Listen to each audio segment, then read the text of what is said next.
তো আসসালামু আলাইকুম 24 ব্যাচ। তোমাদের আগামীকাল বুয়েট ভর্তি পরীক্ষা এবং খুব লাস্ট মোমেন্টে একটা ভিডিও দিয়েছি। আমি বুয়েট প্রিলি পরীক্ষায় উত্তীর্ণ হয়ে বুয়েট রিটেন পরীক্ষা দেই।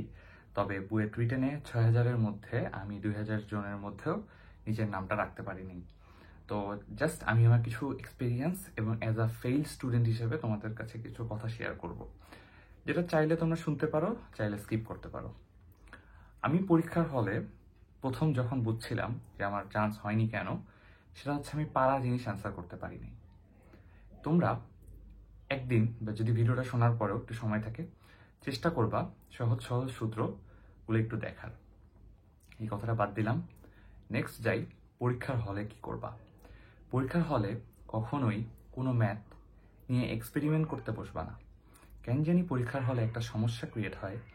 আমরা পরীক্ষার হলে কোনো ম্যাথ, সাপোজ দেখা গেল তুমি ম্যাথটা একসময় পেরেছো, তোমার অ্যাডমিশন সিজনে কোনো সময় ম্যাথটা করছো, বাট পরীক্ষার হলে ওই ম্যাথটা তুমি করতে পারতেছো না। আমরা ওইটা এক্সপেরিমেন্ট করার চেষ্টা করি, ওইটাতে অনেকক্ষণ সময় দিয়ে ফেলি যে না, এটা আমি করেই ছাড়বো। এই জেদটা তোমার বাসায় থাকলে ভালো হতো, বাট পরীক্ষার হলে এই জেদটা তোমাকে অনেক বিপদের দিকে টেনে নিয়ে যাবে।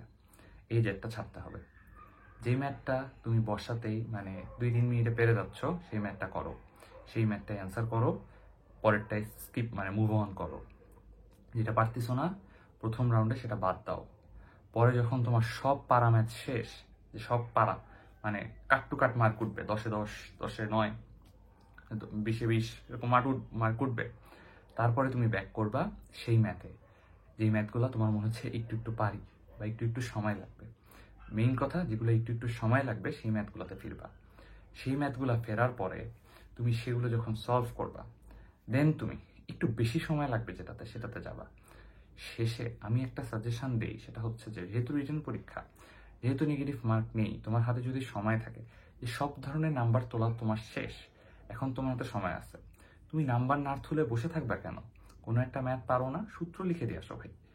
একটা কথা বলি, না এটা এই অ্যাডমিশনে খাটে কিনা জানি না, বাট এটা আমি আমার সব পরীক্ষা ক্ষেত্রে কাজ করছি। সাপোজ 3 নাম্বার একটা কোশ্চেন, 3 নং প্রশ্ন উত্তর, তুমি ওখানে কিচ্ছু লিখো নাই। পরীক্ষার স্যার যদি চায় যে তোমাকে ওখানে একটা মার্ক ফ্রি দিবে, বাট তুমি যদি একটা অক্ষরও না লেখো, স্যার তোমাকে কোন বেসিসে নাম্বার দিবে?